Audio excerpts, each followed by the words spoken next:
Aang, Appa, Zuko, and genocide? This Avatar scene might have been too graphic for the animated show, but the live-action reboot pulls no punches. While Netflix's live-action reboot of Avatar The Last Airbender may be a nostalgic throwback for fans of the classic Nickelodeon series, much of the buzz surrounding the project concerns how it adapts and reimagines the source material. Even if the core story beats and lore are generally kept intact, this new version contains some pretty major revisions from the original show, such as the temporal element of Aang and his friend's journey. However, arguably one of the biggest changes of all comes with the reboot's depiction of a key event from the original series, a scene that was never animated because of how dark it is. In an interview with Entertainment Weekly, Avatar showrunner Albert Kim revealed that the new series will depict the Fire Nation's genocide of the air nomad people on screen. Not only that, but this tragic scene will serve as the opener of the series. The air nomad genocide is one of the most important events from the world of the animated series, highlighting the villainy of the Fire Nation and serving as the backstory for Aang's status as the last of his people.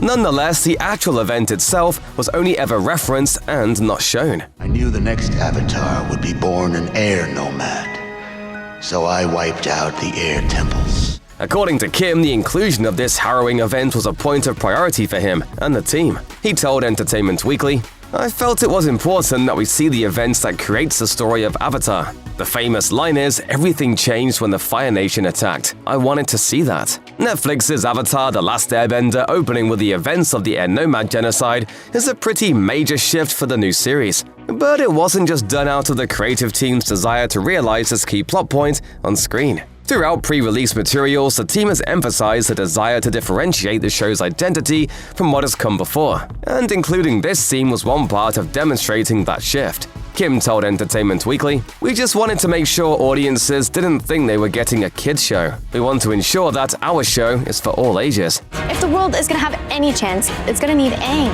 Nonetheless, Kim clarified that the explicit depiction of the Fire Nation's attack on the air nomads should not be taken as an indication that the new version will simply be a darker and edgier adaptation. Instead, the team is aiming to recapture and expand on the mature tone set by some of the best episodes of Avatar in its later years. The showrunner went on, "For fans of the second and third season, I think it's all in line with what they saw there. On its face, the live-action Avatar The Last Airbender featuring the demise of the air nomads at the hands of the Fire Nation seems to be a pretty solid indication that the new series won't be pulling punches with its depiction of events and characters from the source material."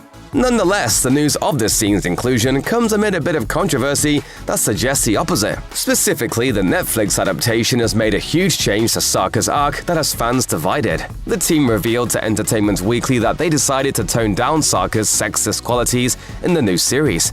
Kataro's actor Gowan Dio said, "I feel like there were a lot of moments in the original show that were iffy. Girls are better at fixing pants than guys, and guys are better at hunting and fighting and stuff like that. It's just the natural order of things." The news sparked a substantial backlash from the original show's fanbase, many of whom argued that Sokka's growth beyond his traditionalist perspective is a major part of his character arc. Some even accused the reboot of sanding down the edges of the original series, presumably in a misguided attempt to make it more palatable to general audiences. It's worth noting that Netflix's version of Avatar The Last Airbender is officially rated TV-14, meaning that it's primarily targeting an older audience than the original animated series, which landed a TV-Y7 rating. While the controversy regarding the show's perceived sanitizing of Sokka's character flaws and the news that the show will feature more graphic content appear to be at odds, it remains to be seen how general viewers react to the new show's handling of the franchise's more mature themes when it releases.